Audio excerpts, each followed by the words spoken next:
টুকটুকে লাল বেনারসিতে বধূবেশী শ্রেয়ার গলা টিপে ধরল ওর স্বামী। আচমকা কেমন হবে অষ্টাদশী শ্রেয়া কোশমিন কালেও ভাবেনি। শ্বাস ফেলতে কষ্ট হচ্ছে ওর, বুকটা ব্যথা চিনচিন করে উঠছে। ক্রমাগত কণ্ঠনালীতে বলিষ্ঠ হাতের চাপ বেড়েই চলেছে, গাঢ় হতে গাঢ় হচ্ছে তা। দুই নেত্র কার্নিশ বেয়ে অবাধে গড়িয়ে যাচ্ছে জল। ঠেলতে ঠেলতে লোকটা দেয়ালের সাথে সজোরে চেপে ধরল তার নরম দেহখানি। তৎক্ষণাৎ শ্রেয়ার দুই চক্ষু মুদে এলো, অশ্রুসিক্ত পল্লব ছুঁয়ে দেয় বদন। মনে হলো এই বুঝি জীবনের সমাপ্তি। অন্ধকারাচ্ছন্ন এক অধ্যায় চিরতরে পুড়ে ছাই হয়ে যাবে আগুনের লেলিহান শিখায়। বধূবেশে সারাটি দিন যেই ব্যক্তিকে নিজ চক্ষে না দেখেও হাজারো স্বপ্ন আশা বুনন করল, সেই কিনা এখন ওর প্রাণ নেওয়ার জন্য ব্যাকুল হয়ে পড়ছে। কেন? কী কারণে? এখনও তো মানুষটার চেহারা অবধি দেখল না সে এক পলকের জন্য। অথচ লোকটা ওকে মারার কতটা নির্মম প্রচেষ্টায় না চালাচ্ছে। পুরো কক্ষ ফুলের সুবাসে মোমো করছে। এক ঘোর অমানুষিয়া বন্দিত্ব মেনে নিয়ে স্বাচ্ছন্দ্যে অবস্থান করছে কক্ষের চার দেয়ালের মধ্যিখানে। রুমের সবকটা খিড়কি, বারান্দার সব দরজা বন্ধ। আলো যেন প্রবেশে বাধাপ্রাপ্ত হয়, তারই নিমিত্তে হয়তো সকল বন্দোবস্ত। বাইরে ঝড় হচ্ছে। কিছু সময় পূর্বে মিটিমিটি মোমবাতি জ্বললেও এখন আর দীপ্ততা ছড়াচ্ছে না, সবগুলো নিভু নিভু। 4 ঘন্টা যাবৎ বাসর ঘরে কাঙ্ক্ষিত মানুষটার অপেক্ষায় বসেছিল শ্রেয়া। তখনই এক ঝড়ের সৃষ্টি হলো। সে মানুষটা তো এলো, কিন্তু তার প্রতীক্ষায় মৌমেরা গোলে নিজেদের শেষ অবস্থান জানান দিল। অন্ধকারে পরিণত হলো সারা রুম। দাদি শাশুড়ি শেখানো নিয়মে নতমস্তকে স্বামীকে সালাম করতে উদ্যত হলো শ্রেয়া। সঙ্গে সঙ্গে ওর দু বাহু চেপে ধরে দুটো পেশি বাহুল হাত। অন্তঃস্থল নড়ে উঠল। 18 কোটায় বিরাজমান এই মেয়েটার কায়ায় সর্বপ্রথম কোনো পুরুষের স্পর্শ লাগলো। হৃদয়ে জাগালো শিহরণ। নিমিষে লজ্জায় কপল লালে রঞ্জিত হয়ে ওঠে। কৃষ্ণের স্থায়িত্ব না হলে স্বামী নামক মানুষটা হয়তো ওর সে লজ্জা মাখা চেহারাখানি দেখতে পেত অনায়াসে। শ্রেয়া ভাবল, লোকটা ওকে বুকে নিয়ে বলবে, তুমি সালাম করছো কেন? বুকে থাকবে সব সময়। একটা মুভিতে তো এমনই দেখেছিল। তাছাড়া এতিমখানার এক বড় আপা যে ছিলেন, তিনিও তো নিজের বিবাহিত জীবনের অনেক কাহিনী ফুসুর ফাসুর করে বলতেন। সুযোগ পেলে আসতেন এতিমখানায় আর শুনিয়ে যেতেন নিজের সুখের গল্প। তখন থেকে শ্রেয়ার মনে এক ভালো লাগার সৃষ্টি হয়। আবেগ, ভালো লাগা, নব্য নব্য অনুভূতি মিশিয়ে ভাবে সবার মতন বিয়ে হলে সেও একটা নতুন পরিবার, নতুন জীবন ও ভালোবাসার মানুষ পাবে। অথচ ভাগ্য নিষ্ঠুর। মুহূর্তেই তার সকল কল্পনার জগৎ লণ্ডভণ্ড করে দিল। মৃত্যুর দুয়ারে ঠেলে দিল তাকে। মানুষটা তাকে বুকে ঠাঁই তো দিল না, বরঞ্চ চেপে ধরেছে গলা। এত সময় ধরে শ্রেয়ার নিবিড় ভূমিকা পালন করলেও আর সহ্য করতে পারছে না। চক্ষুদয় কোটর ছেড়ে আসবে ভাব। শ্বাস ফেলার জো নেই। নিজেকে বাঁচানোর তাগিদে মেয়েটা দুর্বল হাতে সামনের মানুষটাকে সরানোর প্রয়াস চালালো, কিন্তু পারল কই। প্রশস্ত বুকে হাত রেখে ঠেলতেই ও বুঝল এই লোককে সরানোর শক্তি ওর নেই। দেহে যেন অসুরের শক্তি, তার উপর ওর প্রাণ প্রায় ওষ্ঠাগত। হাত পা অবশ্যই আসছে, হাল ছেড়ে দিচ্ছে ও। বাসুরাত মরণকাল হবে কে জানত। চোখ বুজে পাশে হাতড়ে একটা ভারী জিনিস পেল শ্রেয়া। সেটা তুলতে নিলে ফ্লোরে আছড়ে পড়ল। সাথে সাথেই আক্রোশে ফেটে পড়ল মানুষটা। গলার বাঁধন ঢিল করে ঝাঁঝালো কণ্ঠে বলে উঠল, খুন করে ফেলবো তোকে। সাহস কী করে হলো এখানে আসার? ছোট লোক, আমার আশেপাশে কাউকে সহ্য হয় না, কাউকে না। কেন এলি আমার রুমে? শ্রবণ গ্রন্থিতে কথাগুলো ঢুকলো শ্রেয়ার, তবে অস্পষ্ট। সেই সাথে কর্ণকুহর হলো দরজা করাঘাতের শব্দ। আঁখিদয় বুঝে এলো, ঢলে পড়ল সে লোকটার বক্ষে। দরজা ভেঙে হুড়মুড় করে ঘরে ঢুকলো সবাই। মেহেরিমা চৌধুরীর হাতের লাইট, ছেলের দিকে আলো ধরলেন তিনি। তাতেই শ্রেয়াকে বুকে জড়িয়ে ধরে নিজেকে গুটিয়ে নিল লোকটা। মেহেরিমা চৌধুরীর অন্তরাত্মা কেঁপে উঠল শ্রেয়াকে অচেতন অবস্থায় দেখে। মেয়েটার বেনারসিটা এলোমেলো, ঠোঁটে সৌন্দর্য ফুটিয়ে তোলা লাল লিপস্টিক লেপটে আছে, গলায় হাতের ছাপ বিশদ। যা ভাবলেন তাই হলো। মাথায় হাত দিয়ে কান্না নিবারণ করে শাশুড়ির দিকে তাকালেন তিনি। ফাতেমা চৌধুরীর কুচকানো চামড়া আরও কুচকে গেল মলিনতায়। মেহেরিমা নিষ্প্রভ সুরে বললেন, বলেছিলাম আম্মা পাঠাবেন না মেয়েটাকে এ ঘরে। শুনলেন না আমার কথা। ওকে সত্যটুকু বলার সময়টাও আমায় দিলেন না। তার আগেই যে নিজেকে শেষ করতে পিছপা হয় না, সে ছেলে ফুলসজ্জা বউ কেমন করে বুঝবে আম্মা? খুনি বানিয়ে দিলেন আমার ছেলেটাকে। ফুপিয়ে উঠলেন মেহেরিমা চৌধুরী। আয়ুষী কেঁদে দিল। অপলক চেয়ে রইল তার ভাইয়ের দিকে। ভয়ে কেমন চুপচাপ হয়ে আছে, দৃষ্টি মেঝেতে নিবদ্ধ। ভাইয়ের বুকে পড়ে থাকা মেয়েটার জন্য ভীষণ খারাপ লাগছে। ফাতেমা চৌধুরীর কণ্ঠস্বর কাঁপছে, তবুও তেজ ঢেলে বললেন, এসব এখন বলার সময় বউ, ডাক্তারই ডাকো। মরছে না মনে হয় মাইয়াডা, তাড়াতাড়ি করো। শাশুড়ির কথায় জেদ লাগলেও মেহরিমা আয়ুষী মায়ের উদ্দেশ্যে বলে উঠলেন ব্যক্ত কণ্ঠে, তোর ছেলে কই ত্রিহা? ডাক না ওরে, মেয়েটার প্রাণ বাঁচাতে হবে, ওরে বল ডাক্তার ডাকতে। ডাক্তার সিয়াপা। ত্রিহা ছুটে এসে ছেলের রুমের সামনে দাঁড়ালো, উচ্চস্বরে বলল, নতুন বউয়ের অবস্থা খারাপ, তাড়াতাড়ি চল। বিছানায় আধো হয়ে শুয়ে চোখের উপর হাত রেখে শুয়েছিল ছেলেটা। মায়ের কথা কর্ণপাত হতেই তরক করে উঠে বসল। শির দ্বারা বেয়ে নেমে গেল শীতল স্রোত। মাকে আর কিছু বলার সুযোগ না দিয়ে উদ্ভ্রান্তের ন্যায় উন্মাদ হয়ে ছুটে গেল। সবাইকে পাশ কাটিয়ে শ্রেয়ার কাছে গেল। হাত বাড়িয়েও থেমে গেল সে। হুট করে অন্যের বুকে স্পর্শ সে যে সমীচীন নয়। চোখ দুটো জ্বলে উঠল। ধরা গলা শ্রেয়াকে বুকে ধারণ করা সুঠাম দেহের মানুষটার উদ্দেশ্যে রয়ে শয়ে বলল, ভাই কি হয়েছে? মেয়েটা কষ্ট পাচ্ছে, এদিকে দে, তুই ওকে মেরেছিস? শেষোক্ত প্রশ্নটা যেন সীসা ঢেলে দিল অপর মানুষটার কর্ণে। ঝাঁঝালো রক্তিম দৃষ্টি নিক্ষেপ করল। বুক থেকে ছিটকে ফেলে দিল শ্রেয়ার কোমল শীর্ণ দেহটা। রাগে গিজ গিজ করতে করতে পুরো রুমে ভাঙচুর শুরু করলো। সব ফুল ছিঁড়তে লাগলো অনবরত। এই সুযোগে শ্রেয়াকে নিয়ে বেরিয়ে গেল সকলে। বাহির থেকে দরজায় তালা লাগিয়ে দিলেন ফাতেমা। মেহরিমা বদ্ধ দরজার দিকে চেয়ে ডুকরে কেঁদে উঠলেন, আমার ছেলে, আম্মা, আমার ছেলেকে বাঁচান। সে আগে সুস্থ গম্ভীর সুদর্শন ছেলেটা কোথায় গেল আম্মা? আমাকে মা ডাকে না কেন? প্রভাতের আলো ফুটতেই শ্রেয়ার জ্ঞান ফিরে আসে। চোখ মেলতে প্রচণ্ড কষ্ট হচ্ছে মেয়েটার। ঝাপসা চোখে রুমের চারদিকে চাইল। গলার ব্যথায় কুঁকড়ে উঠল ও। চোখের সামনে ভেসে উঠল গত রাতের ভয়ঙ্কর সেই মুহূর্তটা। বিছানার চাদর খামচে ধরে নিঃশব্দে অস্ত্র বিসর্জন দিতে শুরু করে। তখনই কানে আসে কারো উৎকণ্ঠা, নতুন বধূ, তোমার হুঁশ হইছে? দাঁড়াও, আমি লেকচারে ডাইকা লইয়াই। শ্রেয়া কথা বলতে পারছে না। চেষ্টা করলে ব্যথায় বিষিয়ে উঠছে সমগ্র দেহ। তরতর করে গলার ব্যথা বেড়ে যাচ্ছে। তবুও রহিমাকে ডাকলো। কণ্ঠ খুবই ক্ষীণ। রহিমা হয়তো শুনল না, তাই পুনর্বার বলল, শুনুন। রহিমা দৌড়ে এসে বলল, নতুন বধূ? লেকচারার কে খালা? আরে ও তো এই বাড়ির পোলা। কালকে তো মনে হয় তোমার লোকের পরিচয় হয় নাই। তোমার জামাই তোমারে মারল না, তারপর সারা রাত এনে আসিল। ডাক্তার আনছে, তোমার খেয়াল রাখছে আমার লগে থাইকা। একটু আগে গেল, কয়ে গেল তোমার হুশাইলে যেন ডাকি। বাকি সবাইও আসিল। তোমার শাশুড়ি একটু আগেও এসে গেছে। এখন কেমন লাগতেছে তোমার? তোমার জামাই মারছিল না?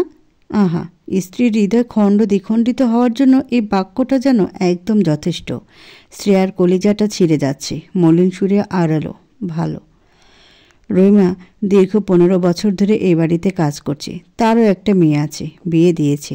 স্বামীর সংসারে বেশ সুখেই আছে মেয়েটা। কিন্তু এই মেয়েটা বিছানায় সোজা হয়ে নীরবে কেঁদে যাওয়া শ্রেয়ার দিকে চেয়ে অতীব মায়া হচ্ছে তার। সে জানে কোনোদিনও সুখী হবে না এই মেয়ে। চৌধুরীর বাড়ির মানুষগুলো এত ভালো হয়েও কেমন করে পারল এমন অবিচার করতে এতিম একটা মেয়ের সাথে? কি সুন্দর মেয়েটা, রূপ যেন ঠিকরে পড়ছে। বুক চিরে দীর্ঘ শ্বাস বিমোচন করলেন তিনি। শ্রেয়ার মুখের দিকে তাকিয়ে যা সত্য তা বলে দিলেন, নতুন বধূ, তোমারে ঠকাইছে সকলে, তুমি সুখী হইবা না। শ্রেয়া ভ্রুকুচকে তাকালো, দৃষ্টি প্রশ্নবিদ্ধ ওর।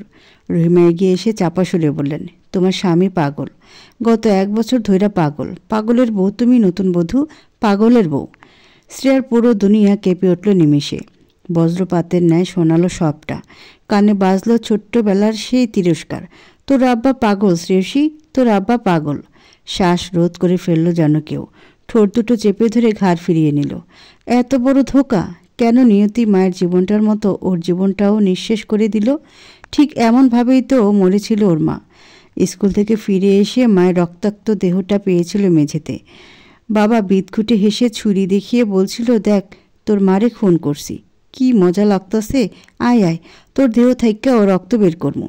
শ্রেয়ার অভ্যন্তরে কম্পন ছড়িয়ে পড়ে মায়ের পরিণতির কথা মনে করে। না না, এখানে থাকবে না সে। থাকলে মায়ের মতো মরতে হবে। মাথায় আসলো যেই করে হোক বাঁচাতে হবে নিজেকে। রহিমা বেরিয়ে যেতে দুর্বল শরীরটা নিয়ে কোনো মতে বিছানা ছাড়ল। পড়ে যেতে নিলে পাশের টেবিলে হাত রেখে ধাতস্থ করে নিল নিজেকে। এখান থেকে এখন না পালালে পুরোটা জীবন দুর্বিষহ হয়ে উঠবে। কেন এমন করলো মাদার? কি করে পারলো ওকে এই নরকে ঠেলে দিতে? বিলাসবহুল চৌধুরী বাড়ির প্রত্যেকটা দেয়ালে দেয়ালে আনাচে কানাচে ঝড়ের গতিতে ছড়িয়ে পড়ল একটা বাক্য। বাক্যটা সবার কর্ণে কর্ণে প্রতিধ্বনিত হতে আরম্ভ করলো, স্বামী পাগল বলে বউ পালিয়েছে। বাড়ি ভর্তি বয়ে আসা মেহমানরা গলা উঁচিয়ে তুচ্ছ তাচ্ছিল্য করে বিদ্রুপের কণ্ঠে বলল, পাগল হলে তো পালাবেই, পাগলের সাথে আবার সংসার। দুপুরে রৌদ্র যেন মানুষের দেহের চামড়া ঝলসে দিচ্ছে। শ্রেয়া বাসে বসে শহরের যানজট অবলোকন করে চলেছে অসহায় দৃষ্টিতে। জীবন কাকে কোথায় নিয়ে যায় কেউ জানে না। সময়ের ব্যবধানে আপন মানুষগুলো পর হয়ে যায়।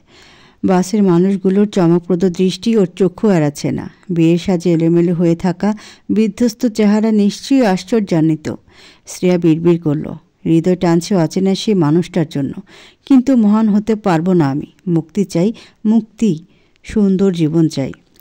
জানিস শ্রেয়া, পাশের ফ্ল্যাটে নতুন ভাড়াটিয়া এসেছে, ব্যাচেলর।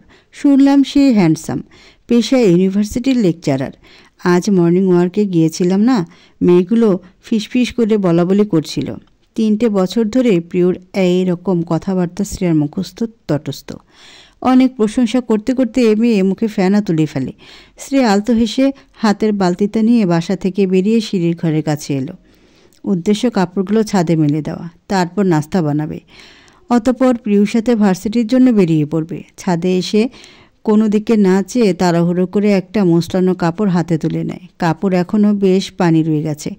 দুহাতে চিপে কুচকানো কাপড়টা মেলে প্রচণ্ড জোরে ঝাড়া মারতেই সম্মুখ হতে ভেসে এলো রোষপূর্ণ গম্ভীর ধারালো কণ্ঠস্বর, স্টুপিড। মুহূর্তে ভয়ে সেটে গেল শ্রেয়া। বিব্রত হলো বটে। কাপড়টা মুখের সামনে থেকে সরিয়ে পিটপিট করে কপাল কুচকে চাইতেই চক্ষে বিধে এক সুদর্শন পুরুষ। ছেলেটা রক্তিম মুখ নিয়ে তুখোর তীক্ষ্ণ চাউনি নিক্ষেপ করে রেখেছে ওর দিকে, দৃষ্টি নির্নিমেষ। এটা কি করলেন আপনি? চোখে দেখেননি? রাগান্বিত কণ্ঠে প্রশ্ন ছুড়ে দিল ছেলেটা। শ্রেয়া থতমত খেয়ে গেল। সাফে দেওয়ার ভঙ্গিতে আওড়ালো, আই এম সরি, আমি খেয়াল করিনি যে আপনি এখানে ছিলেন। সত্যি একদম দেখতে পাইনি। ভেতরে ভেতরে ভীষণ অনুতপ্ত শ্রেয়া।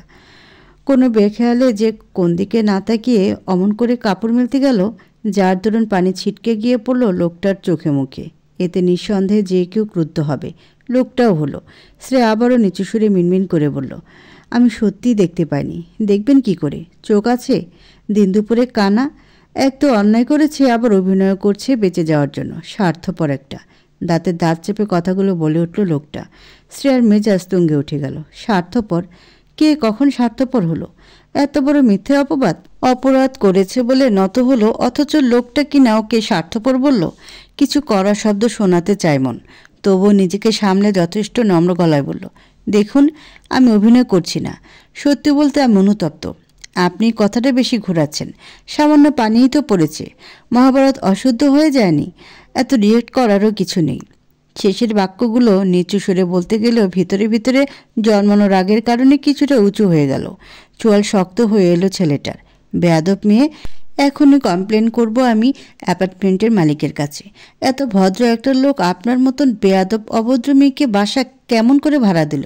বড়দের সঙ্গে কি করে ব্যবহার করতে হয় সেই শিক্ষাটুকু হয়তো আপনার মাঝে বিদ্যমান নেই। আমি বেয়াদব? আপনার মধ্যে শিক্ষার অভাব মনে হচ্ছে আমার, তাই তো ঝগড়া লেগে গেলেন। কি আমি ঝগড়া করছি? মুখে মুখে তর্ক? হাত মুঠো করে ফেলল ছেলেটা। তা শ্রেয়ার দৃষ্টি এড়ালো না। ভয়ে শুষ্ক ঢোক গিলে সে। মেরে দেবে না তো আবার? ভয়ার্ত দৃষ্টি নিক্ষেপ করতে ছেলেটাকে সম্পূর্ণ অগ্রাহ্য করে দ্রুত বেগে প্রস্থান করল। দুই অধর আপনা আপনি কিঞ্চিত ফাঁক হয়ে গেল ওর। নিশ্চুপের লোকটা কি অপমান করে গেল ওকে? হুট করে শ্রেয়ার মস্তিষ্কে উদয় হলো এই গম্ভীর মুখ ছেলেটাকে। গত 3 বছর ধরে এখানে থাকছে, কই কখনো তো দেখেনি আগে। আচ্ছা, প্রিয়জি বলল ক্ষীণ সময় পূর্বে নতুন ভাড়াটি এসেছে, ইনিই কি? ইউনিভার্সিটির একজন লেকচারের এত বদমেজাজ, উগ্র হতে পারে? মনে মনে গালি দেওয়ার স্পৃহা জাগলেও তা দমিয়ে ফেলল শ্রেয়া।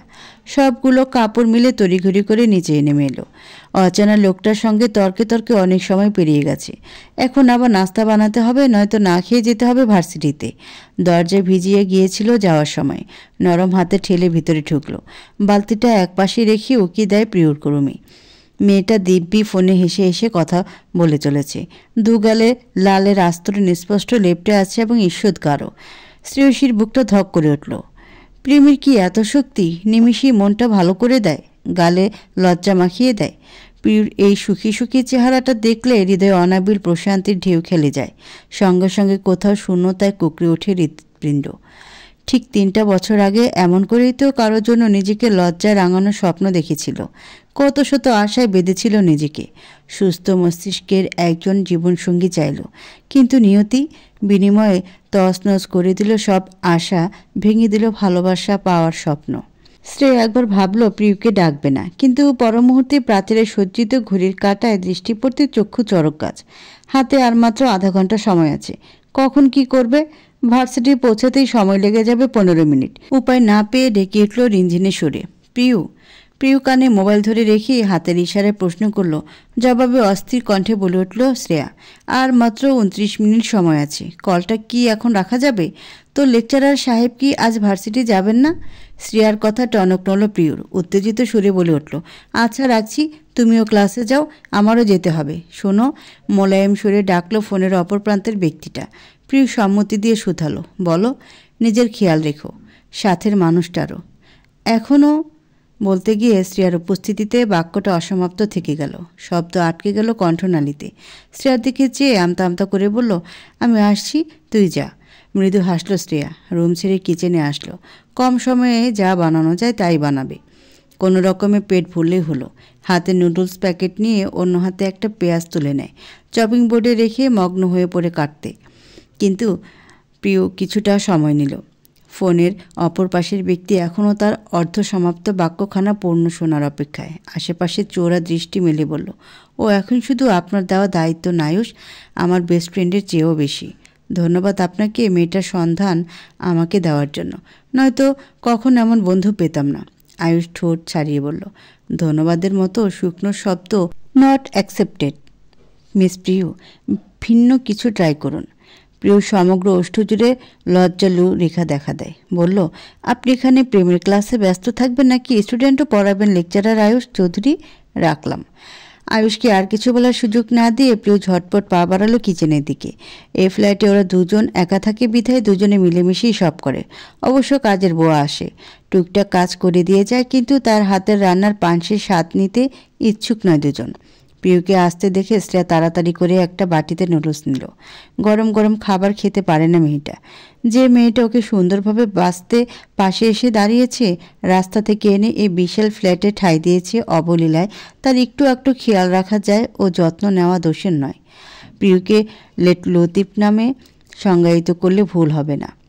মেয়েটা সব কিছুতে দেরি। তার প্রেমিক পুরুষ ঠিক যতটা পাংচুয়াল, সে ঠিক ততটা এলোমেলো। একে অপরের বিপরীত, দুই মেরুর অধিবাসী। শ্রেয়ার সাক্ষাৎ হয়েছিল আয়ুষের সাথে প্রায় বছর দেড়েক পূর্বে। প্রিয় ও আয়ুষের সম্পর্কে উভয় পরিবারই অবগত এবং পারিবারিকভাবেই ওদের বিয়ে ঠিক। অতঃপর কথা হতে হতে প্রণয় দুটো হৃদয়ের সন্ধি। এসব প্রিয়র কাছেই শুনেছেও। প্রিয়র তরফ থেকে ভালোবাসার সূচনাটা প্রথম হলেও আয়ুষের পক্ষ থেকে 1 বছর আগে প্রকাশ পেয়েছে। শ্রেয়া নিজ চোখে অনুভব করেছে মেয়েটার ছটফটানি আয়ুষ নামের মানুষটার ভালোবাসা পাওয়ার জন্যে। এখনও হৃদযন্ত্রের ক্রিয়া বন্ধ হতে হতে বাঁচে যখনই মনে পড়ে চট্টগ্রাম শহরে আসার প্রথম রাতটার কথা। প্রিয় না থাকলে জীবনটা বোধহয় আজ কোনো পতিতা পল্লীতে কাটত, নয়তো চিরতরে নিঃশেষ হয়ে যেত। প্রতিনিয়ত জীবনের একটা দুঃস্বপ্নে ভেবে বয়ে বেড়াতে হচ্ছে বিয়ে নামক সেই সম্পর্ক। এই সম্পর্কের জন্যই ঢাকা শহর ছাড়তে হয়, বেছে নিতে হলো অন্য এক কোলাহল মিশ্রিত শহর।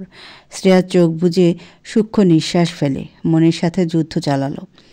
অতীত কেন মনে করছিস শ্রেয়া? পিছুটান কেন? কেন এত দরদ উতলে ওঠে মাঝে মাঝে ওই না দেখা পাগল স্বামীর জন্য? 3টা বছর শেষ, সেই সাথে অতীতে পড়ে আছে সেই মুহূর্তটা। চাইলেও আর ফিরে আসবে না জীবনে। সঠিক পথে এগিয়েছিস তুই, ঘাড় বাঁকিয়ে চাস না আর। রাস্তায় আজ অটোরিকশার কমতি, অনশন দেখা দিয়েছে। মাঝে মাঝে এক দুটো আসছে, তাও লোকে পরিপূর্ণ। শ্রেয়া ও প্রিয় বেজায় বিরক্ত, কপাল জুড়ে বিন্দু বিন্দু ঘাম জমেছে। এত তাড়াহুড়ো করে লাভ হলো না। রিকশার জন্য দাঁড়িয়ে থাকতে থাকতে প্রায় 10 মিনিট চলে গেল। হাতে অবশিষ্ট আছে শুধু মিনিট খানেক সময়। প্রিয় আর স্থির থাকতে পারল না, একটু সরে আবারও কয়েক কদম এগিয়ে গেল রিকশা খোঁজার জন্য। শ্রেয়া ভ্রু যুগল কুঁচকে তাকালো, সোজা হয়ে দাঁড়িয়ে থাকলো। দূর হতে রিকশা আসতে চোখে পড়বে। কিছু দূর হেঁটে গিয়ে শরীর বাঁকা করে একদৃষ্টে চেয়ে থাকলেও রিকশা এদিকে দিয়েই যাবে। এত কষ্ট করে উকি দিয়ে দেখার মানে হয়? প্রিয়র বোকামিতে ভীষণ হাসি পাচ্ছে ওর, তবুও তা চেপে বলল, চল হেঁটে যাই। প্রিয় হাল ছেড়ে সায় দিয়ে প্রতি উত্তর করল, চল। দুজনে কয়েক পা ফেলে সম্মুখে এগিয়ে যেতে পেছন থেকে রিকশা টিং টিং আওয়াজে পরবর্তী কদম থমকে গেল মুহূর্তেই। শ্রেয়া বাড়ানো পাটা পিছিয়ে এনে ঘাড় ফিরিয়ে চাইল।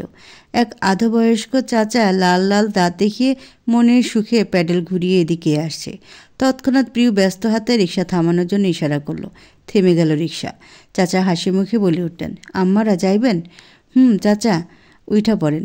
প্রিয় রিকশায় উঠে দুই অধর প্রশস্ত করে প্রশ্ন করল। চাচা মনে হয় অনেক খুশি। নিমেষেই রিকশাওয়ালা চাচা ঘাড় ঘুরিয়ে চাইলেন। পুনর্বার সামনে দৃষ্টি নিক্ষেপ করে ধরা গলায় বললেন, মনের দুঃখে হাসি পায় আম্মা। শ্রেয়া প্রিয় থতমত খেয়ে যায় তাৎক্ষণিক। একটা মানুষের জীবনে ঠিক কতটা কষ্ট থাকলে এমনটা বলা যায়? শ্রেয়া ক্লান্ত নিঃশ্বাস ছেড়ে জিজ্ঞেস করে, কি হয়েছে চাচা? কি হয় নাই আম্মা? মাইয়াডার লাগা শরীরটা পুড়ে। বিয়া দিলাম 1 বছর হইল। জামাইটা পাগল আসিল। গরিব মানুষ বিয়া দিয়া লাইছি। কালকা হুনি জামাইরে পায় না। পাগলের কি ঠিক ঠিকানা আছে? চলে গেছে কই জানি। শ্রেয়ার অন্তঃকরণে দূর হতে একটা তীর এসে বিধে আকস্মিক। শিরা উপশিরায় কাঁপুনি ছুটে যায়।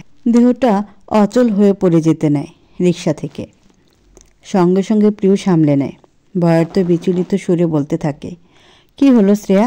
শরীর খারাপ লাগছে তোর? শ্রেয়া জবাব দিতে বরাবরই ব্যর্থ হলো। অভ্যন্তরে চলা যুদ্ধ বাহ্যিকভাবে প্রকাশ করতে চাইছে না সে। আজও তো প্রিয়কে বলা হয়নি 3 বছর আগের সেই সত্য। বলতে চায় নাও। চায় না ওই ধোঁকা মনে রাখতে।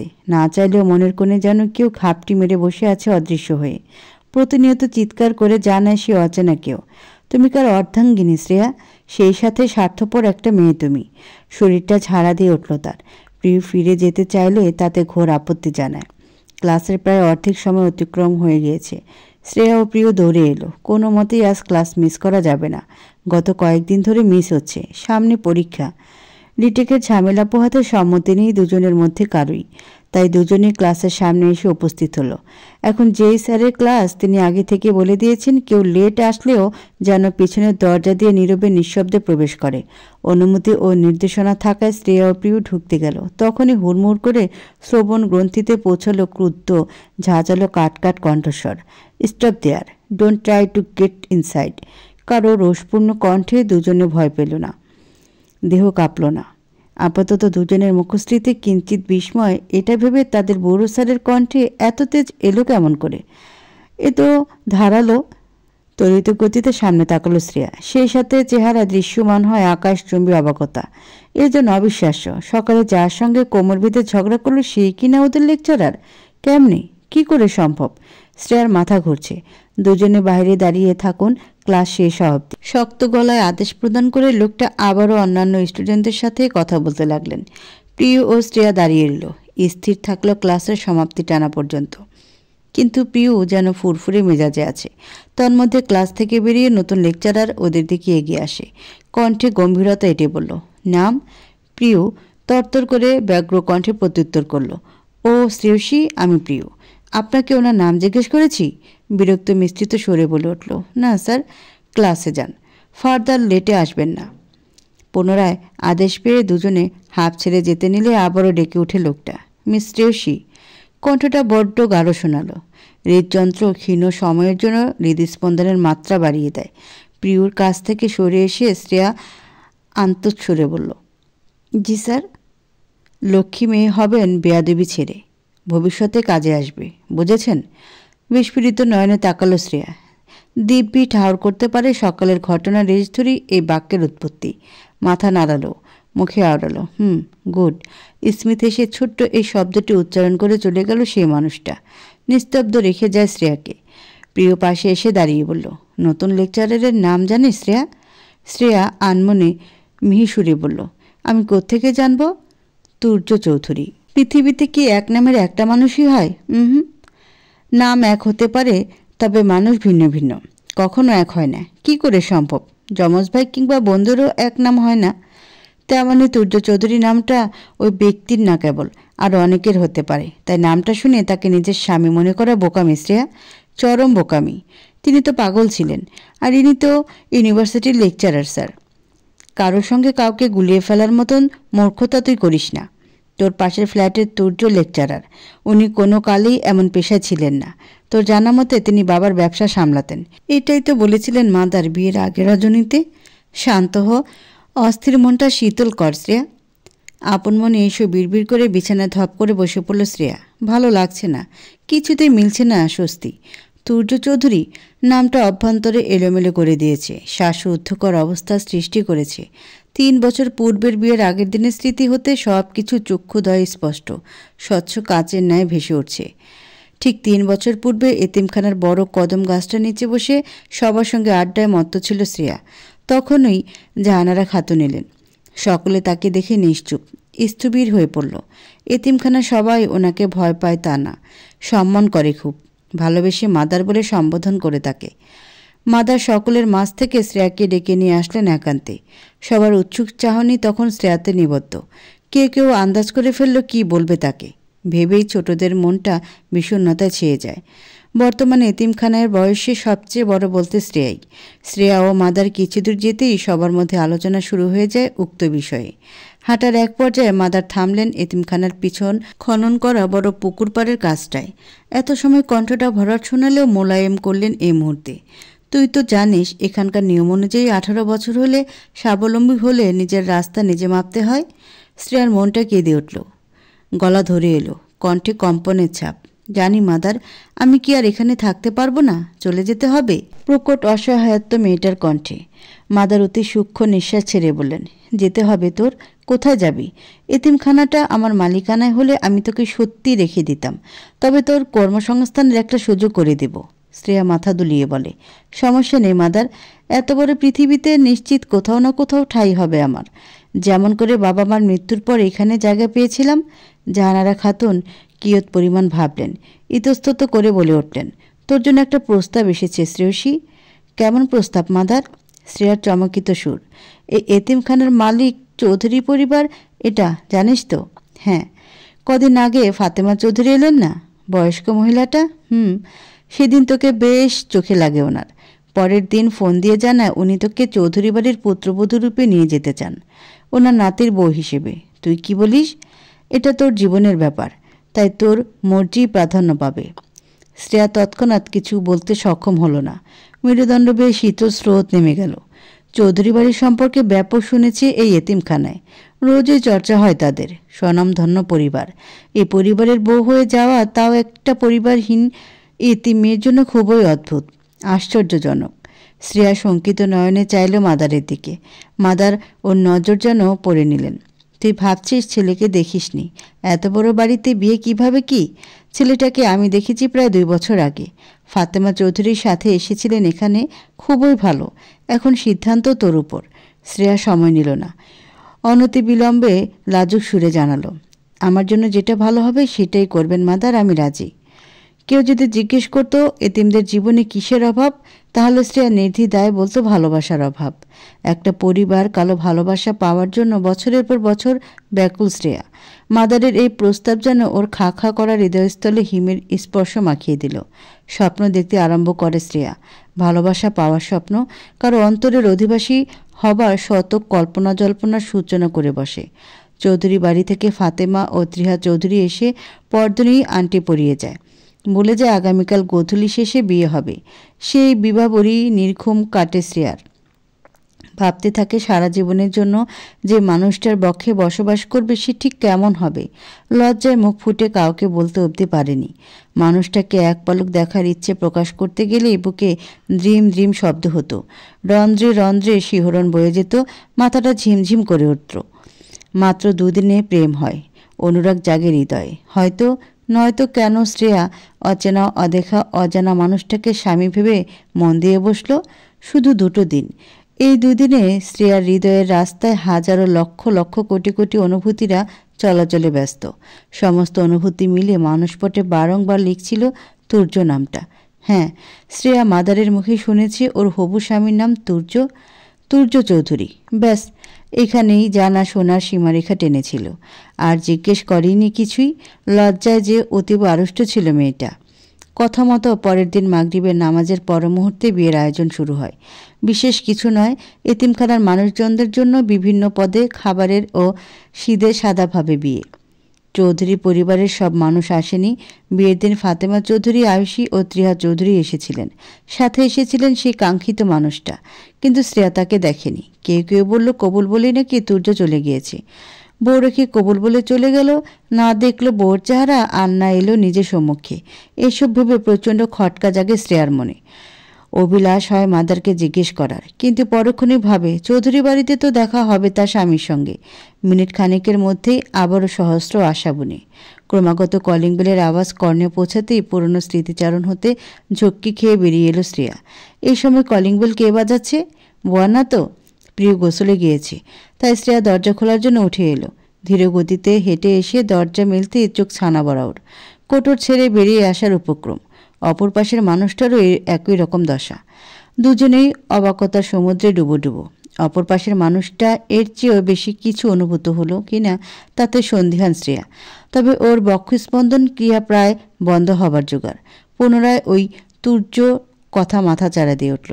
তুর্য এতক্ষণ চমকপ্রদ দৃষ্টিতে চেয়ে থাকলেও এখন দৃষ্টি স্বাভাবিক করলো। উজ্জ্বল ফর্সার চেহারায় জ্যোতি খেলে গেল তার। ঠোঁটের কোণে সুপ্ত হাসি নিয়ে বলল, তুমি আর আমি দেখি একই ঘাটের মাঝি। শ্রেয়ার মুখ হা হয়ে গেল। সোজা প্রশ্ন ওর মানে? তুর্য হাত দিয়ে নিজের ফ্ল্যাটটা দেখিয়ে বলে, এই যে পাশাপাশি থাকি দুজনে। শ্রেয়ার কপালে ভাঁজ পড়ল। আগ্রহহীন দৃষ্টি নিক্ষেপ করে বলে উঠল, আপনি এখানে কেন স্যার? তুর্য ক্লান্ত নিঃশ্বাস ছাড়ল। অতঃপর লৌহ সুরে বলল, আদা হবে? একটু হলেই চলবে। আমি কি আদা ব্যাপারী? শ্রেয়ার উল্টো প্রশ্ন। মনে মনে ভীষণ রাগ আছে ওর তুর্যের প্রতি। কতটা নির্মম নির্দয় লোক। পুরোটা ক্লাস বাইরে দাঁড় করিয়ে রাখলো আজ। লজ্জায় ওর মাথা কাটা যাচ্ছিল। সে জেদটাই ব্যক্ত করে ক্ষান্ত হলো এখন। তুর্যর চোখ লাল হয়ে এলো রাগের দাপটে। কত বড় বেয়াদব মেয়ে! স্যারের সাথে এমন ব্যবহার! তাছাড়া প্রতিবেশী কিছু চাইলে এমন করে কেউ? ক্রোধান্বিত চাউনি নিক্ষেপ করে দৈবাত বলে উঠল, না, তুমি আদার ব্যাপারই হতে যাবে কেন? তুমি বেয়াদবের ওস্তাদ, বেয়াদব মেয়ে। কথাটা বলে হনহন করে নিজের ফ্ল্যাটে চলে গেল তুর্য। শ্রেয়া ভয়ার্ত চোখে নিষ্পলক চেয়ে রইল। এত ঝাঁজ! এখন মনে হচ্ছে ভুল করে ফেলল। এমন করা ঠিক হয়নি। দৌড়ে গিয়ে কিচেন রুম থেকে কয়েকটা আদা নিয়ে এলো। সময়ের কী পরিহাস! এতক্ষণ তুর্য ছিল ওর দুয়ারে, এখন ও সম্মানিত লেকচারার সাহেবের দরজার অভিমুখে দাঁড়িয়ে। একবার কলিং বেল চাপলো, খুলল না। দ্বিতীয়বার চাপতে নিলে দরজাটা মিলে গেল। তুর্য গলায় তোয়ালে পেঁচিয়ে দাঁড়িয়ে আছে। নির্বিকার অভিব্যক্তি তার, যেন শ্রেয়াকে দেখে চমকায়নি। দুর্বোধ্য হেসে বলে, আদা দিতে এসেছেন আদার ব্যাপারই? আসুন, ভিতরে আসুন। শ্রেয়া ভরকালো, স্তব্ধ হয়ে গেল। সতর্ক দৃষ্টি মিলে ভিতরে উকি দিয়ে চাইল। না, যাবে না। এই লোক কেমন করে বুঝলো ও আদা দিতে এসেছে? তোমার হাতে আদা দেখে বুঝেছি। মনে মনে কষ্ট করে এত গবেষণার প্রয়োজন নেই।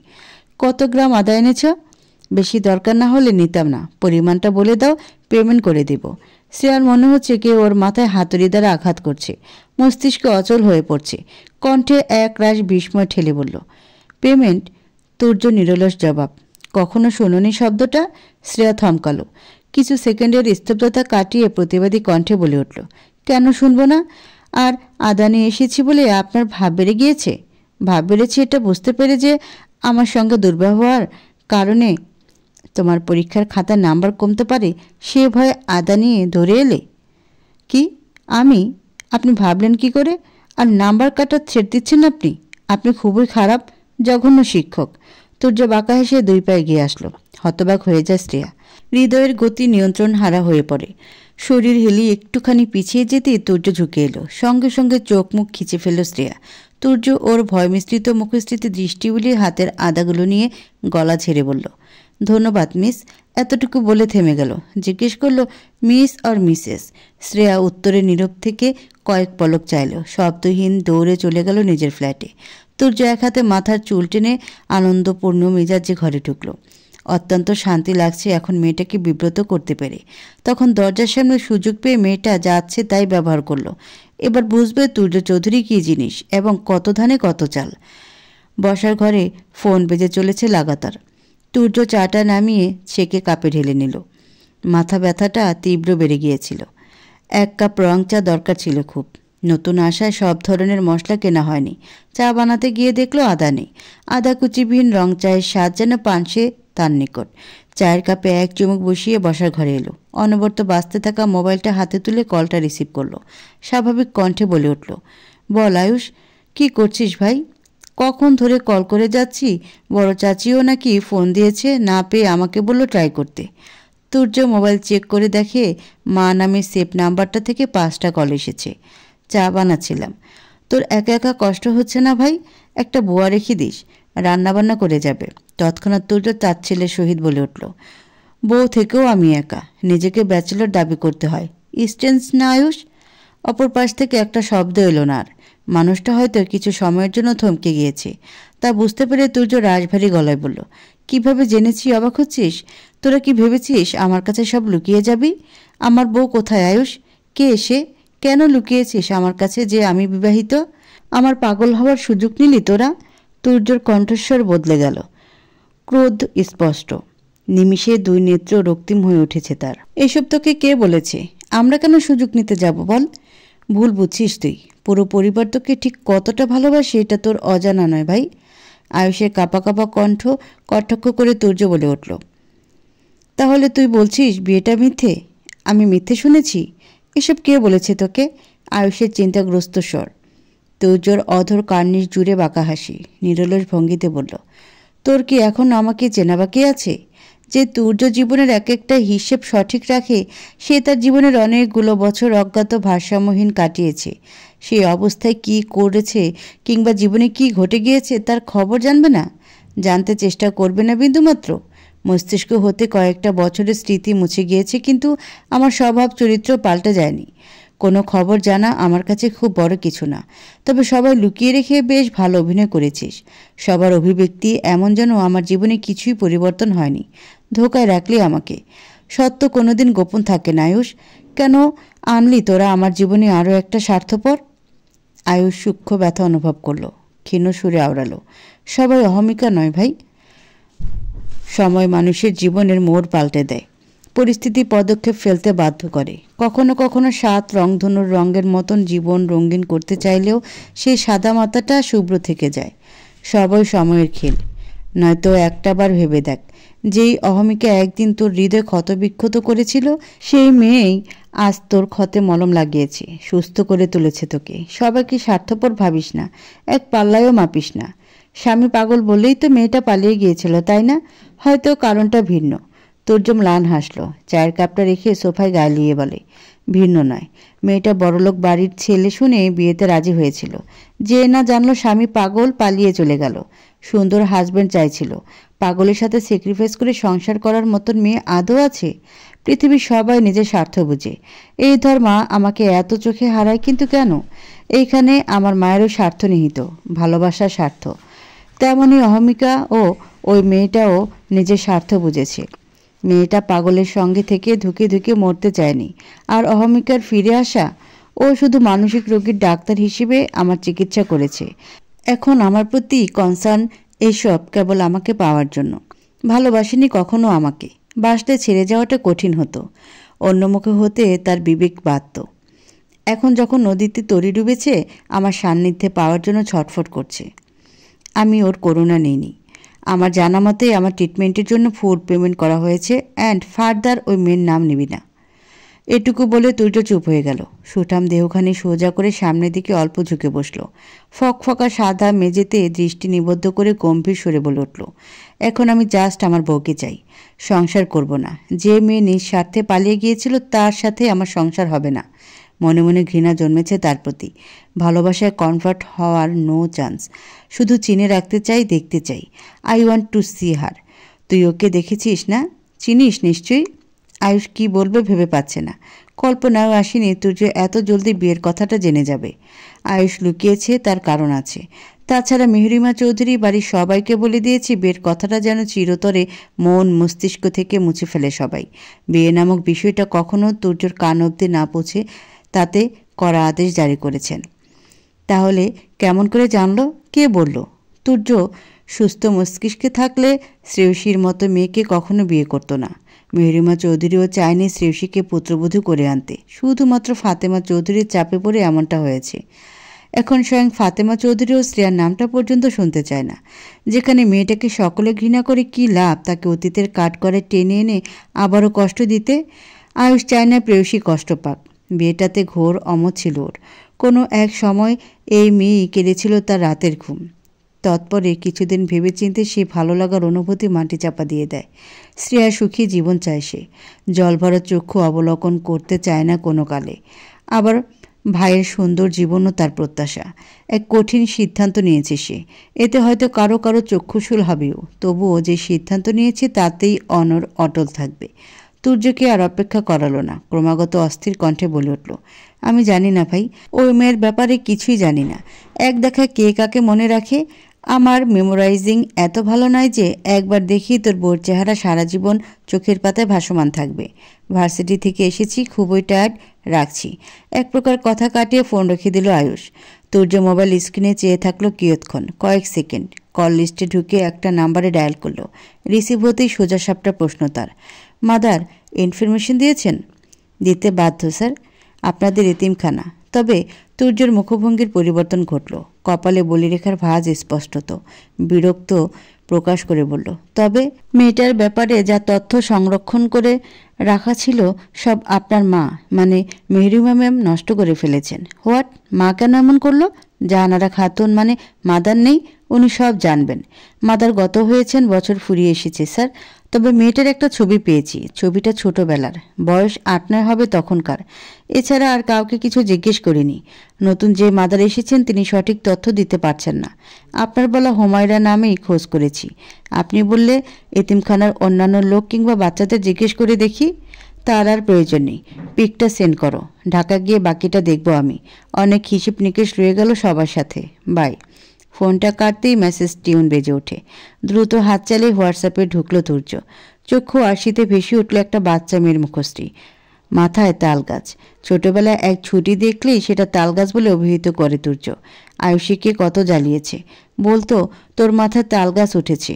মেয়েটা তখন কেঁদে কেঁদে সব ভাসিয়ে দিতে উদ্যত হতো। তুর্যর বুকে এসে জড়িয়ে ধরে বলতো, ভাই এসব বলো না, আমার দুঃখ লাগে। বোনকে আজ বড্ড দেখতে ইচ্ছে করছে তুর্যর। বড় হয়ে আয়ুষী একদম নিশ্চুপ স্বভাবের হয়ে গিয়েছে। প্রয়োজন ব্যতীত কথাই বলে না। তুর্য ছবিটা বড় করে চোখগুলো খুঁটিয়ে খুঁটিয়ে দেখল, মনের পাতায় আঁকলো। ভীষণ চেনা চেনা লাগছে ওর। আর একটু গভীর চোখে চাইতেই মুগ্ধতা ফুটে উঠল হৃদয়ে। মস্তিষ্কের বিরোধিতা পড়ে মনকে জিতিয়ে দিল কিঞ্চিত সময়ের জন্য। আনমনে বলে উঠল, আমার পিচ্চি বউ, অনেক কাঠখড় পোড়াতে হবে দেখছি আপনাকে এক পলক দেখার নিমিত্তে। পাগল বলে ছেড়ে চলে গেলেন? একটু থেকে সঙ্গ দেওয়ার নিষেধাজ্ঞা ছিল বুঝি? অ্যাপার্টমেন্টের ছাদে হইচই। তীব্র প্রকটভাবে গানের শব্দ কর্ণকুহরে হনহন করে ঢুকছে। শ্রেয়া কতক্ষণ কপালে হাত রেখে বসে রইল। গত 2 দিন ধরে তার জীবনটা আবার এলোমেলো, অবিন্যস্ত। কিছুই ভালো হচ্ছে না।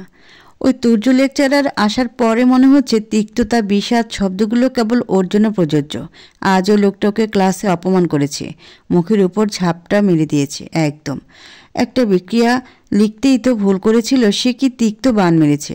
পুরো ক্লাসের সামনে নিজের চিরাচরিত গম্ভীর সুরে বলল, বিক্রিয়া গুলে খাবেন, নয়তো কেমিস্ট্রি নিয়ে পড়া ছেড়ে দিন।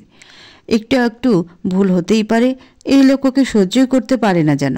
শ্রেয়া দেখ, তোর জন্য লাল শাড়ি এনেছি, ঝটপট রেডি হবন, নয়তো রিয়া আবার এসে ডেকে যাবে। তুই কি চাস বেচারি নিজের হলুদ ফেলে তোকে ডাকতে আসুক? শ্রেয়া অসহায় দৃষ্টিতে তাকালো। প্রিয়র হাতে লাল শাড়ি দেখে ভিতর জ্বলে উঠল। শাড়ি? 3 বছর আগে যে শাড়ি পরেছিল সেটাই ছিল শেষ পরা। বধূ বেশি টকটকে লাল শাড়িতেই তো প্রতীক্ষা ছিল মানুষটার। শ্বাস ফেলতে কষ্ট হচ্ছে শ্রেয়ার। ধরা কণ্ঠে শোধালো, আমি যাব না প্রিয়, তুই যা। সন্ধিহান দৃষ্টিতে চেয়ে রইল প্রিয়। জহুরের ন্যায় পরখ করে বলল, কি হয়েছে শ্রেয়া? এত বছর ধরে এখানে আছি, রিয়ার সাথে কত আড্ডা দিয়েছি। এখন যদি না যাই ওর খারাপ লাগবে। একটাবার দেখা দিয়ে আয়, আর অবশ্যই শাড়ি পরে। সবাই সুন্দর করে সেজে গুজে যাবে, তুইও যাবি। ব্যাস, আপত্তি করল না আর শ্রেয়া। শাড়ি হাতে নিয়ে ওয়াশরুমে চলে গেল। বুকে জড়িয়ে ডুকরে কেঁদে উঠল মেয়েটা। নিমিষে ফর্সা মুখে লালের আভা ছড়িয়ে পড়ে। বাধাহীন ঝরতে থাকে অশ্রুকণারা। কি হতো সেদিন মেহরিমা চৌধুরী ওকে ফিরিয়ে নিলে? ভুল কি মানুষের হয় না? ও তো চেয়েছিল ফিরে যেতে, নিজের অনুভূতিদের ঠুনকো হতে দিতে চায়নি। বিধ্বস্ত চেহারায় দাঁড়িয়েছিল পুনর্বার চৌধুরী বাড়ির বিশাল গেটের সামনে, কিন্তু ফিরিয়ে দিল ওকে সেই বাড়ির করতেই। শক্ত কণ্ঠে বলেছিলেন, যে মেয়ে আমার ছেলেকে ফেলে একবার চলে গিয়েছে তুচ্ছ করে, তার পদধূলি এই বাড়িতে কখনো পড়তে দেব না আমি। শ্রেয়া দরজায় তালা লাগিয়ে সিঁড়ির কাছে এলো। শাড়ি পরে হাঁটতে অভ্যস্ত নয়। সে কবে পড়েছিল, প্রিয়কে আসতে বলে ছাদে চলে গিয়েছে। ওখানে গায়ে হলুদের অনুষ্ঠান আরম্ভ হয়ে গিয়েছে ইতোমধ্যে। রাত তো আর কম হয়নি। যখন ঘর হতে বেরিয়ে আসছিল তখনই আঁখিদে আটকায় ঘড়ির কাঁটা 10-এর ঘরে। তন্মধ্যে একবার রিয়ার ছোট ভাই মিহান এসে ডেকে গিয়েছে। শ্রেয়ার দেরি করলো না, দ্রুত পায়ে সিঁড়ি দিকে অগ্রসর হলো। 2-1 সিঁড়ি পেরোতে আকস্মিক শাড়িতে পা ভিজিয়ে দেহ হেলে গেল পিছনের দিকে। ভয়ে অঙ্গ প্রত্যঙ্গ কাটা দিয়ে উঠল তাৎক্ষণিক। কণ্ঠ রোধ হয়ে এলো। তখনই ওর ভয়ের মাত্রা কমিয়ে দুটো বলিষ্ঠ পেশিবহুল হাত কোমর জড়িয়ে ধরে। বুকের অতি নিকটস্থে টেনে নেয় সমগ্র কায়া। ভারী গাঢ় নিঃশ্বাস অবলীলায় ছুঁয়ে দিচ্ছে শ্রেয়ার গলাঘাড়। নিঃশ্বাসের গভীর ছোঁয়ায় হৃদস্পন্দন চক্রাকারে বৃদ্ধি পেয়ে যায়। কেঁপে কেঁপে উঠে অজ্ঞাত ব্যক্তির স্পর্শে সমস্ত দেহমন। জাগতিক চিন্তা দুশ্চিন্তা ভুলে গিয়ে শ্রেয়া পড়ে থাকে উন্মুক্ত কোমরে বন্দি 2 হাতের মালিকের প্রশস্ত শক্তপোক্ত বক্ষে। ভেতর বাহির উভয় দিক হতেই এই মুহূর্তে প্রচণ্ড ভীত সে। নিমিষে ওর সকল ভয় কল্পনা বিলুপ্ত করে দিয়ে ওকে টেনে হিসড়ে বাস্তবে নিয়ে এলো বুকে ঠাই দেওয়া লোকটার বিরক্তিকর কণ্ঠস্বর। শ্রবণ গ্রন্থির অত্যন্ত নিকটে মুখ এনে মানুষটা বলে উঠল, এত তর্ক করতে পারো অথচ শাড়ি পরে হাঁটতে পারো না? মাগুরার একটা প্রবাদ আছে, হয় দেখে চোপা নয় দেখে খোপা। তোমার তো দেখি দুটোই আছে। এত গুণবতী, রূপে গুণে চোপায়, তাহলে শাড়ি পরে হাঁটতে গিয়ে ওষ্টা খাও কেন? কোমরে আবদ্ধ হাতের মালিকের ফিচেল ব্যঙ্গাত্মক সুর শ্রেয়ার কর্ণে ঝাঁ ঝাঁ করে উঠল। অপমান, পরিহাসের কটূক্তি। শ্রেয়া তৎক্ষণাৎ মানুষটার হাত সরিয়ে সোজা হয়ে দাঁড়ালো। ঝিমঝিম করে উঠে সমস্ত গা অঙ্গ প্রত্যঙ্গ। পিছু ফিরতেই দেখে সেই মানুষ, সেই চাহনি তীক্ষ্ণ তুখো দৃষ্টিপাত করে রেখেছে। ঠোঁটের কোণে হাসি রেখা, তাগড়া শরীরে জড়িয়ে রেখেছে সবুজ রঙা পাঞ্জাবি। শ্রেয়ার ইচ্ছে হলো কপাল চাপড়াতে। কেন কেন ঘুরে ফিরে সকল দুর্দশায় এই লোক হাজির হয়ে যায়? যখনই আসে তখনই কোনো না কোনো দুর্ঘটনা ঘটে, আর লোকটাও সুযোগ পেয়ে লুফে নেয়। অতঃপর শুরু করে উপহাসের বাক্য। শ্রেয়া তর্কে জড়াতে চায় না, তাই এক সাইডে দাঁড়িয়ে বলতে চাইল। দেখেন, ওকে বলতে না দিয়ে তুর্য পাঞ্জাবির হাতা গুটিয়ে বলে উঠল, দেখেছি লাল ব্লাউজ লাল শাড়ি পরেছেন, নট ব্যাড, তবে আপনাকে আরও গাঢ় দৃষ্টিতে দেখায় নিষেধাজ্ঞা আছে আমার। পরে বউ জানলে রাগ করবে। নেক্সট টাইম সাবধানে থাকবেন, নয়তো কোমর ভেঙে বিছানায় পড়ে থাকার প্রস্তুতিটা অগ্রিম নিয়ে রাখবেন। বউ? শ্রেয়া আহাম্মক বনে গেল। প্রবল আগ্রহ ধরে রেখে জিজ্ঞেস করলো, আপনার বউ আছে? তুর্য সরে সিঁড়িতে 1 পা দিয়েছিল। পাশ ফিরে না চেয়েও প্রত্যুত্তর করে, মনের বউ? মনে মনে আমার একটা বউ আছে। কি অদ্ভুত কথাবার্তা! শ্রেয়ার মনে হচ্ছে এই সুদর্শন পুরুষ আস্ত বড় একটা পাগল। এক তো নিজে যেচে সাহায্য করে, আবার উল্টোপাল্টা কথা বলে, মেজাজ দেখায়। রকচাটা স্বভাবের এমন পাগল খুব কম দেখেছে শ্রেয়া। কিন্তু স্পর্শ? শ্রেয়ার পুরো শরীরে শিহরণ জাগিয়ে তুলেছে মানুষটার ছোঁয়া। ঘৃণাও হচ্ছে অন্য কারো হওয়া সত্ত্বেও কেন পরপুরুষের স্পর্শ গায়ে মাখবে। অনাকাঙ্ক্ষিত বলে মেনে নিল। তুর্য চলে যেতে নিলে ডেকে উঠল আবারও। উদ্দেশ্য তুর্য দৃষ্টিতে নিজেকে সঠিক প্রমাণ করা। স্যার? তুর্য এবার চরম বিরক্ত হলো। ঘুরে দাঁড়িয়ে প্রশ্নবিদ্ধ চোখে চাইল শ্রেয়সীর পানে। তখনও শ্রেয়া দেয়ালের এক পাশে সেটে দাঁড়িয়ে আছে স্থির। তুর্য ভ্রুক্ষেপহীন হয়ে দৃষ্টি সরিয়ে নিয়ে যেতে গিয়েও সরালো না। পুনরায় মেয়েটা দেখে তাকালো। গাঢ় দৃষ্টি, একরাশ বিস্ময়। বলল, কি বলবে? ধন্যবাদ লাগবে না। বারবার ডেকে বিরক্ত করবে না একদম।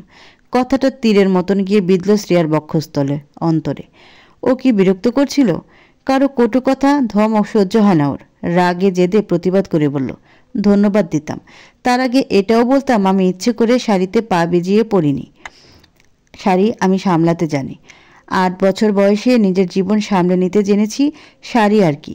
শুধু অভ্যস্ত নই বলে একটু একটু বিপাকে পড়তে হয়। তাছাড়া বিপদ বলে কয়ে আসে না, তাড়াহুড়ো পড়ে যেতে নিয়েছিলাম। শুধু শুধু সকল সত্যতা যাচাইবিহীন কাউকে তিরস্কার করবেন না। কথাগুলো বলে এক মুহূর্ত স্থির হল না শ্রেয়া। গলা প্রচণ্ড কাঁপছিল। তুর্য নির্নিমেষ চেয়ে থাকলো ওর যাওয়ার দিকে। স্পষ্ট দেখেছে সে মেয়েটার অশ্রুসিক্ত আখিদয়, পল্লব ছুঁয়ে যাওয়া এক ফোঁটা নোনতা জল। তুর্য এত মাথা ঘামালো না। পাঞ্জাবির পকেট হতে মোবাইল বের করে গ্যালারিতে প্রবেশ করে। সে ছোট্ট মেয়েটার পিক সামনে এনে ভ্রু উঁচিয়ে বলল, আপনিও কি এভাবে কাঁদেন? মেয়েটার কান্নারত মুখটা বেশ মোহনীয় ছিল। খারাপ মনে কিংবা মুগ্ধ হয়ে বলিনি। নর্মালি মানুষ যেটাকে চোখের দেখায় সুন্দর বলে সেভাবেই বললাম। যদি তুমি এমন করে কাঁদো, বিশ্বাস করো চেয়ে চেয়ে আমার চোখ ঝলসে যাবে, তবুও এর অন্ত হবে না। ভালোবাসি না তোমাকে, স্বার্থপর মেয়ে। তবে আমার একটা বউ আছে শুনেই হৃদয়ে টান অনুভব করি। কেন এলে একটুখানি সময়ের জন্য আমার অন্ধকারাচ্ছন্ন জীবনে? খুবই ধারালো অস্ত্র তুমি মেয়ে, অদৃশ্য থেকেও আঘাত করতে খুবই দক্ষ। ছাদে মানুষের সমাগম, গানের উচ্চ আওয়াজ। একপাশে বিশাল বড় করে স্টেজ করা হয়েছে। এই বিল্ডিংয়ের ছাদটা বেশ বড়সড়। আজ যার গায়ে হলুদ সে হলো বিল্ডিংয়ের মালিকের একমাত্র মেয়ে। ছেলেও আছে দুজন, তবে মেয়ে একজনই। শ্রেয়া তেমন কাউকে চেনে না, সব বাড়িওয়ালার আত্মীয় স্বজন। প্রিয়কে খুঁজতে বারংবার চারপাশে চাইতেই চোখে পড়ে মেয়েটা একপাশে দাঁড়িয়ে মোবাইলে কথা বলছে, হয়তো আয়ুষের সাথে। মানুষের ভিড়ে আর চেনা কাউকে না পেয়ে একপাশে গুটিসুটি মেরে দাঁড়িয়ে রইল শ্রেয়া। স্টেজের দিকে চক্ষু জোড়া নিক্ষেপ করতেই দেখল রিয়া লজ্জা মাখা চেহারা নিয়ে বসে আছে হলুদের সাজে। কয়েকটা মেয়ে ওকে ঘিরে ধরে বসে আছে। ফিসফিস করে কি যেন বলছে আর লজ্জায় জড়সড় হয়ে পড়ছে ও। শ্রেয়ার বুকটা কেঁপে উঠল সঙ্গে সঙ্গে। ঠাউর করে ফেলল রিয়ার মনের অবস্থা, ভাবনা চিন্তা। ঠিক একদিন ও এমন পরিস্থিতিতে ছিল। মনে ছিল শত শত স্বপ্ন অনুভূতি। নিমিষে শ্রেয়ার ফর্সা মুখে বিষাদের ছায়া নেমে আসে। ওষ্ঠদয় নড়ে উঠল ক্ষীণ। আমার অনুভূতিদের আগলে রাখার মানুষটার দেখা মিলেও মিলল না। তুর্য সামনে দিয়ে যাচ্ছিল। শ্রেয়ার বিষাদ মিশ্রিত আক্ষেপের সুর উচ্চ আওয়াজেও তার কর্ণগোচর হতে বাধাপ্রাপ্ত হয়নি। থামল সে। শ্রেয়া নত মস্তকে দাঁড়িয়ে। তুর্যর মনে হচ্ছে মেয়েটার অনেক কষ্ট, কিন্তু কিসের? দিব্যি ভালোই তো ঘুরছে ফিরছে পড়ছে, ছাত্রী হিসেবেও মন্দ নয়। তাহলে মেয়েটা হুটহাট এমন নিশ্চুপ হয়ে যায় কেন? চোখে মুখে কষ্টের ছাপ প্রতীয়মান হয়। প্রেম ঘটিত সমস্যা নয় তো? হতে পারে, নিশ্চয়ই প্রেমিকের কাছ থেকে ছ্যাঁকা খেয়েছে। তুর্য আর দাঁড়ালো না। অন্য কাউকে মায়ে দেখিয়ে লাভ নেই। এখন ওর মূল লক্ষ্য বউ খুঁজে বের করা। সে মেয়ের মুখশ্রীটা কিছু সময় একবারের জন্য হলেও চোখের পাতা চিরতরে বন্দি করা। শ্রেয়া তপ্তে একটা নিঃশ্বাস ফেলে চোখ তুলে তাকালো। প্রিয় ও রিয়ার আম্মু হাসি মুখে ওর দিকে এগিয়ে আসছে। প্রকৃতি যেহেতু স্বাভাবিক ও অনুকূলে, তাহলে সে কেন নিজের মুখ কৃষ্ণ আধারে ঢেকে রাখবে? ঠোঁট ছড়িয়ে হাসল, সূক্ষ্ম মুগ্ধময় হাসি। ওর সে হাসির দিকে চেয়ে কারো নজর আটকে গেল এক লহময় নিমেষে। শ্রী, এখানে কি করছো? চলো। রিয়া শ্বশুরবাড়ির লোকজন এসেছে, সবার সাথে পরিচয় করিয়ে দিলাম, নতুন কুটুমদের সাথে, কিন্তু তোমরা রয়ে গেলে। রিয়ার আম্মুর ব্যবহার অত্যাধিক ভালো, অনেক সুন্দর করে কথা বলেন। বিল্ডিংয়ের সবার সঙ্গে অতিশয় সখ্যতা ওনার। কে বলবে তিনি এত বড় একটা অ্যাপার্টমেন্টের মালিকের বউ? কোনো কিছুতেই অহংকার নেই। শ্রেয়া বিনয়ী সুরে বলে উঠল, চলুন আন্টি। সবার সাথে পরিচয় করিয়ে দিল শ্রেয়া ও প্রিয়কে রিয়ার মা। রিয়া শ্বশুরবাড়ির লোক বেশ প্রভাবশালী। শুনেছি এখানকার একজন কাউন্সিলরের ছেলে রিয়ার হবু জামাই। বরপক্ষের একজন মহিলা তুর্যকে দেখিয়ে জিজ্ঞেস করলো, এই ছেলেটাকে? তুর্য চেয়ারে বসে মোবাইলে মগ্ন হয়েছিল। মিশু নামের একটা মেয়ে বার কতক ওর সাথে কথা বলার চেষ্টা করে যাচ্ছে। প্রথমে একটু কথা বলল, মেয়েটা সাবলীলে কণ্ঠ ছেড়ে কেমন উদ্ভট কথা বলতে শুরু করলো। তাই যথাসাধ্য চেষ্টা চালালো তুর্য এড়িয়ে যাওয়ার। পাত্তা না পেয়ে মেয়েটা ওর পাশের চেয়ারে বসে পড়লো ধপ করে। সাথে সাথে তুর্য উঠে দাঁড়ালো। মেয়েটাকে ঠাটিয়ে চড় মারতে পারলে ভিতরে যেই অগ্নিশিখার উৎপত্তি হয়েছে তা নিভে যেত। এত বেহায়া নাছরবান্দা সে দেখেনি। না, এখানে আর থাকা যাবে না। থাকলে এ মেয়েকে ছাদ থেকে ফেলে দিতে হাত কাঁপবে না তার। তুর্যিকে এদিকে আসতে দেখে রিয়ার আম্মু অধর প্রশস্ত করে জানালো, উনি আমাদের নতুন ভাড়াটিয়া, পেশায় ভার্সিটির লেকচারার। ততক্ষণে তুর্য এসে দাঁড়িয়েছে। মস্তিষ্কে রাগ তরতর করে বেড়ে চলল, কণ্ঠস্বর নরম ভদ্র, আন্টি আমি চলে যাচ্ছি, কিছু মনে করবেন না, মাথা ব্যথা করছে। রিয়ার আম্মু তড়িঘড়ি করে বলে, একটু থাকলে হয় না বাবা, সবেই তো এলে। বিরক্তিতে চোখ মুখ কুঁচকে এলো তুর্যর। তবুও ভদ্রতা বজায় রেখে মাথা নেড়ে বলল, আচ্ছা তাহলে আরেকটু থাকি আন্টি।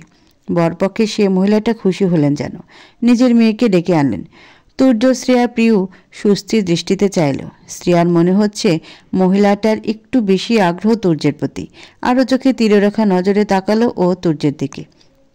সহসা ধরাস করে কেঁপে উঠল হৃদযন্ত্র। থরথর করে তরঙ্গ খেলে শরীরের ভাজে ভাজে।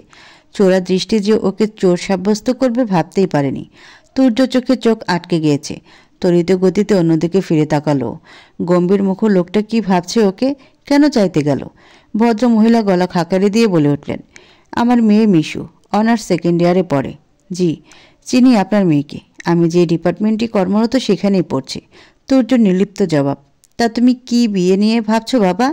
মানে ভাবির কাছ থেকে শুনলাম তুমি এখানে সিঙ্গেল থাকো, তোমার পরিবার থাকে ঢাকায়। একজন সঙ্গী হলে ভালো হয় না? মহিলার মধুর বাক্য বুঝতে সময় ব্যয় হয়নি শ্রেয়া ও প্রিয়র উভয়ের। শ্রেয়া রীতিমতো হাসি পাচ্ছে। শেষে কিনা রকচটাসের বিয়ের প্রস্তাব পেতে যাচ্ছে।